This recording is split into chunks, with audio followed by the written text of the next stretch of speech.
আসসালামু আলাইকুম ভিউয়ার্স, লাজিজ চৌধুরী ব্লগতে আপনারা সবাইকে স্বাগতম। আশা করি সবাই ভিডিওটি সম্পূর্ণ দেখবেন। তো ভিডিওটি ছিল গতকালকের। তো শুক্র শনিবার আমি খুব ব্যস্ত থাকি, যার কারণে ভিডিওটা দিতে একটু সমস্যা হয়। তো আজকে ভয়েস ওভার হলাম, কালকে ভিডিওগুলো করে রাখছিলাম। তো সকাল ভোরবেলা উঠলাম, শুক্রবার তো আমার অনেক কাজ থাকে। সেদিন মেয়েকে নিয়ে ড্রয়িং ক্লাসে যাইতে হয়, আবৃত্তি ক্লাসে যেতে হয়, আবার রান্না করতে হয়, ঘর গুছাইতে হয়, সব কিছু একদিন মেনটেন করতে হয়। তো একদিনে সব কিছু করা আমার জন্য খুব টাফ বিষয়, তো কিছু করার নাই, তো করতে হয়। আবার তার এগুলো ক্লাস শেষ করার পর এগুলো নোট করতে হয়, আবার এগুলো প্র্যাকটিস করাইতে হয়।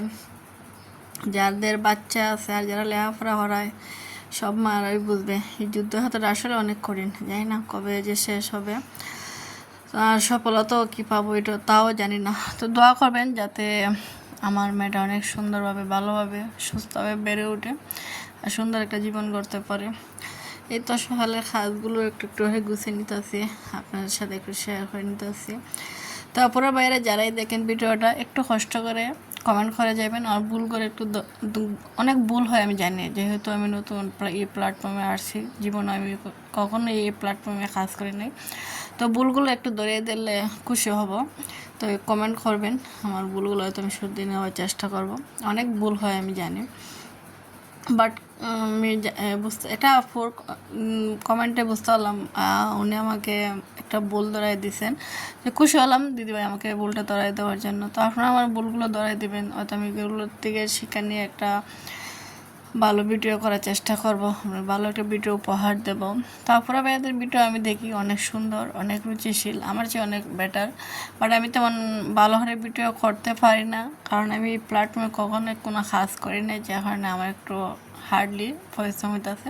তো চেষ্টা করবো যাতে সুন্দর করি, আর আমার যা আছে আমি তাই নিয়ে ভিডিও করি। আমি তেমন আসলে এক্সট্রা কিছু ভিডিও দেখাই না, আমি সাধারণ একটা লাইফ যেভাবে বসবাস করতেছি সেভাবে আমি ভিডিওটা সবসময় দেখানোর চেষ্টা করি। আর আমার ব্যস্ততার সময় আমার টাইমগুলো আপনাদের সাথে শেয়ার করতে আমার ভালো লাগে, এই জন্যই শেয়ার করা। তো আপু ভাইয়ারা যারাই দেখেন একটু কমেন্ট করবেন, লাইক করবেন, তো ভালো লাগবে, একটা নতুন ভিডিও বানাতে উৎসাহ জাগে। তো অনেক বক বক করলাম, আসলে আপনাদের সাথে বক বক করতে আমার খুব ভালো লাগে, তাই করলাম। আসলে আমি ছোটোবেলাতেই খুব কম কথা বলতাম, তা তেমন একটা আমি কথা বলতে পারি না গুছিয়ে। তো চেষ্টা করি, আরও চেষ্টা করবো যাতে আরও সুন্দর করে বেটারভাবে কথা বলার জন্য। তো এই তো সকালে ঘুমতে উঠে মাদের তো একটা যুদ্ধ, আর সব মায়েরা তো শুক্রবারে ঘুমায়, আর আমার শুক্রবারে থাকে একটা যুদ্ধের ক্ষেত্র। সেদিন সকাল বিকাল 2টা ক্লাস থাকে, যেহেতু বন্ধের দিন এক্সট্রা ক্লাসগুলো করাই।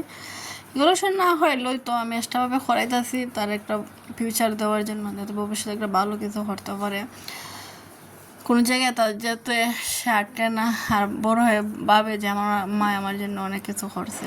ওটার জন্য হয়তো আমার দায়িত্ব, এটা আমার অনেক কর্তব্য, তাকে সব দিকে আমার গড়ে তোলার। হয়তো আমি জানি না মা হিসাবে কতটুকু আমি পারবো কি পারবো না আজও, কিন্তু তার সারা জীবন বয়ে তাকে নিয়ে এভাবে যাওয়াটা আমার জন্য কতটুকু সমস্যা হবে তা আমি জানি না। তো দোয়া করবেন যাতে আমি পারি আর এই বহনগুলো করতে পারি, ওকে নিয়ে ওর লাইফের লাস্ট পর্যায়ে ওর যে স্বপ্নগুলো আমি পূরণ করতে পারি, ওর ছোটো ছোটো ক্ষুদ্র ক্ষুদ্র স্বপ্নগুলো যেন আমি তার সফল করে যেতে পারি। এই হ্যাঁ, এটা আল্লাহ আমার দেন। আমি আসলে শারীরিকভাবে তেমন ভালো না, আপনারা তো দেখিনি, প্রাইভেটে আমি খুব বেশি অসুস্থ থাকি।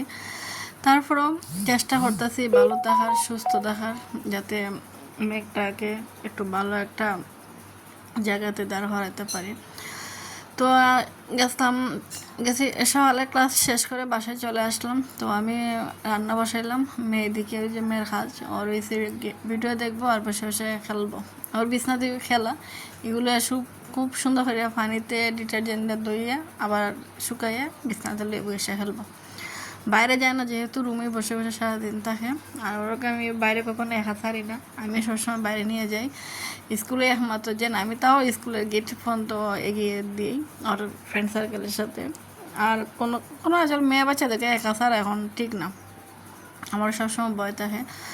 তো খাওয়া দাওয়া শেষ করে চলে আসলাম, তখন মনে হয় বাজে 3টা। মেয়েকে ড্রয়িং ক্লাসে নিয়ে।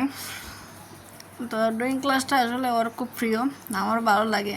আসলে আমি কোনো সময় ড্রয়িং করি নাই, আমার মেয়ের ড্রয়িংগুলো দেখে আমি মোটামুটি আসলে অনেক কিছু শিখতে পারতেছি। কারণ আমার জামাতে কাজ করতে অনেক সুবিধা হয় ওর ড্রয়িংগুলো দেখে। আর আমার আগে ড্রয়িং করতে খুবই কষ্ট লাগতো, বিরক্ত লাগতো, এখন ভালো লাগে। কারণ ও যেহেতু ড্রয়িংগুলো করতেছে, আমি ওর সাথে তো প্র্যাকটিস করে মানে হাতে কলমে শিখাইতে হয়। তখন ও যে সময় প্র্যাকটিস করে স্যারে শিখাই দেয়, তখন আমাকে আগে বলে আপনি শিখেন, তারপরে আপনি মেয়েকে নিয়ে প্র্যাকটিস করাবেন। তো আমাকে আগে শিখতে হয়, তারপরে ওকে প্র্যাকটিস করাইতে হয়। তো যাই হোক, ও সুন্দরই ড্রয়িং করতে পারে মাশাল্লাহ। ওর ড্রয়িং নিয়ে আমার কোনো টেনশন নাই। ওর টেনশন হয়েছে আবৃত্তি ক্লাসটা নিয়ে, ও আবৃত্তিটা তেমন একটা ভালো পারে না। আর আমি তো মনে হয় আবৃত্তি ক্লাস সময় দিতে পারি না, কারণ একদিকে সংসার, পড়ালেখা, স্কুল সব কিছু সামলাইয়া মানে অ্যাক্টিভ থাকাটা অনেক কষ্টদায়ক। তো চেষ্টা করবো সময় বের করে ওকে আবৃত্তি ক্লাসটা রিভিউ করাটাতে একটু প্র্যাকটিস করাইতে। তো বিকেলবেলা অনেক বাতাস দিতেছে, তো আপনাদের সাথে একটু শেয়ার করে নিই। এই সময় দেখবেন আম কুড়াতে অনেক ভালো লাগে। শহরে থেকে এই ভালোবাসাটা পাওয়া অনেক ভাগ্যের ব্যাপার। আমার যে ভালো লাগতেছে যে তো একটা আম ফলে অনেক ভালো লাগে। তো এই তো আমরা মামে এখানে চলে আসলাম। আসলে আম্মু ছেলে যাচ্ছে যেদিকে বাতাস, প্রচণ্ড বাতাস, সব কিছু যেমন উড়ে একবারে ডাল ফালা ভাঙ্গা রাখতেছে না। তারপরে নিচে দাঁড়াইছে, ভালো লাগতেছে। হঠাৎ গরমের মাঝে একটা বাতাস পাইছি, অনেক মানে এনজয় করলাম। আমার মেয়েও খুব মানে ভালো লাগতেছে। হয় বাসার তো রুমের ভিতরে অনেক গরম, কিন্তু বাইরে তো ঠান্ডা লাগতেছে। আমার শীতের হাওয়ার কিনতে দাও, এই রুমে যাও, তারপর দেখবো কতটুকু গরম। তো ভালো থাকুন বিয়ার সবাই, আসসালামু আলাইকুম।